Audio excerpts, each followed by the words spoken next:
on the cruise, a bunch of different research labs that all have different expertise are getting together to work on a ocean carbon cycle problem, in that we don't really know where all the organic matter in the ocean is coming from, and this is a huge reservoir of carbon. If you think about how much carbon is stored in the atmosphere, the same amount of that carbon is stored as organic matter in the ocean.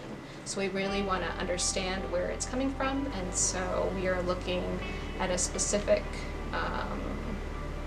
type of cyanobacteria that possibly release some of this organic matter. Cruise is an interesting name, right? When people talk about cruises, it's all thinking, yeah, we go on holidays and cruise around the ocean. This is quite different. It's called a research cruise because we're going out on a research vessel, in this case the research vessel Atlantic Explorer. We will go to Bermuda, which is really a seamount in the middle of the Atlantic. It's roughly about 1,000 miles off the coast of the eastern seaboard. We requested ship time specifically on the Atlantic Explorer because we want to go to a GPS location or just a spot in the ocean which called the Bermuda Atlantic Time Series Station. It's about 55 miles away from Bermuda, but the interesting part is because Bermuda is a seamount, you're going just a little offshore and you are in 4,500 meters of water. We are interested in the water column as a whole, so we're going to take samples every 200 meters, starting at the surface and then just going down every 200 meters collecting water samples. Bermuda Atlantic Time Series Station, that's a place that they've been taking samples since 1988, so we'll have a long record of oceanographic or chemical oceanography and biological oceanography on record to reference, as well as our own research and samples that we are able to take. So we are going on this cruise to sample dissolved organic matter, which is just basically defined by whatever in water passes through a filter with a really small pore size. And it's really important in the ocean and in the world in general because it plays a pivotal role in the global carbon cycle. But we don't really know in the ocean where it comes from.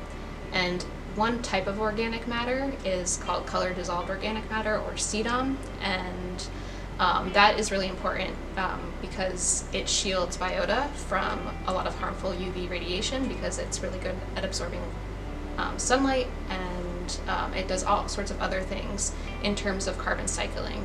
But its sources are still pretty unclear in the ocean. So we are going out to sample different picocyanobacteria and to see their role in possibly making this color dissolved organic matter. So for this research cruise, we try to understand the impacts of viral lysis on the release of DOM and how these virus released DOM contribute to the color DOM in the deep sea. My particular role will be focused on microorganisms in the water. So we want to know what kind of microorganisms are there and what are they doing. And we will use a variety of molecular tools to analyze the diversities and functions of microorganisms. I would say the greater implications of this study, even though it sounds like it's a very specific pool of organic matter in the ocean and where it's coming from, possibly coming from these picocyanobacteria, is because, as it might be obvious to a lot of people, we're in a world where the climate and the weather, everything like that is changing.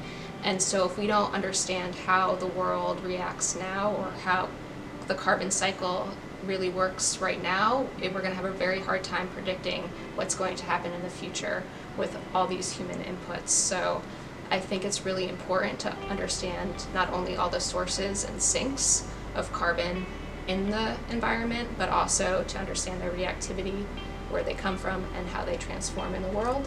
So in the end, it's really kind of getting at that bigger picture kind of question, I think.